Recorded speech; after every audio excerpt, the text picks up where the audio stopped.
Hi guys! Kain tayo. So, meron ako dito dalawang itlog, tapos San Marino, corn tuna, and then ito yung rice ko. Ako lang ngayon dito sa bahay kasi yung dalawang bagets is nasa school and then si Papa naman is duty. So, ayan, as usual, ako tapos yung 9 dogs ko. Ayan, kami lang dito. Feeling ko ang payat-payat ko dito sa video na to. In fairness ha, yung braso ko. Anyway, yung timbang ko ngayon is 50 kilos na lang. Dati, umabot ako ng 60, tapos nag-diet ako. And then, bumalik na naman. Hindi siya totally bumalik sa 60, pero naging 57 and then diet ulit ako. And then, ayan, hanggang ngayon, ngayon, 50 na ulit. Yay! Nung dalaga pa ako, 50 lang talaga yung timbang ko lagi. Gusto ko yun i-maintain. Ayan, yung mga oras na to, busog na talaga ako. Actually, pinipilit ko na lang. Sayang kasi yung kanin. So, kailangan ko siyang ubusin. Walang ibang kakain nito, kundi ako lang. Ayan, alam nyo ba, pagkakain ako hanggat maaari, ayoko muna uminom ng tubig. Kasi nabubusog agad ako pag nainom ako ng tubig. Hindi ko na nakayanan. Gusto ko na uminom yan. Kaya muntik ko na tong hindi maubos. At ito nga palang kape kasi para kahit paano magising yung diwa ko sa maghapon. Kasi, antok ako lagi. Hindi ko alam kung bakit. Wala namang ginagawa. Maaga naman ako natutulog. Minsan, ganon. Finally, isang subo na lang. Ito talagang pinilit ko na lang talaga to sa totoo lang. At pagkatapos ko nga kumain, eto, nagmamap ako, umihi kasi dito. Hindi ko alam po sino umihi dito. Hindi ko kasi napansin. But anyway, ayun. At eto na nga ang aking 9 dogs. Actually, binigyan ko sila ng dog food. Tapos paglabas ko, meron ng poop, may pee, ayan. Tapos tag-ulan pa ngayon, so hindi sila pwede lumabas. Actually, nalabas lang sila pag nandito yung aking asawa. Pero pag kami lang, hindi ko sila pinapalabas kasi hindi sila nakikinig sa akin, nakakainis. Hindi ko sila napapauwi agad-agad. So, magtatsaga na lang ako maglinis ng kanilang poop. Ganon.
Tapos, ito na nga, tinadampot ko yung dog food na natapon. Kasi, alam nyo ba, sila araw-araw na nga lang sila magkakasama, nag-aagawan pa sila ng pagkain. Ewan ko ba dito?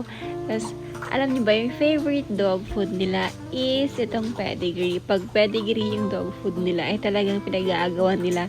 Pero pag ibang dog food, Diyos ko, bahala na lang dyan. Nauubos naman actually pag ibang dog food. Pero hindi ganun kabilis ng pag pedigree yung dog food nila. Wala lang, share ko lang. Mas masarap siguro yung pedigree compare dun sa iba.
At dahil tapos na ako maglinis, tapos na ako kumain, tapos ko na sila pakainin, ako naman ay mag-edit, ganyan.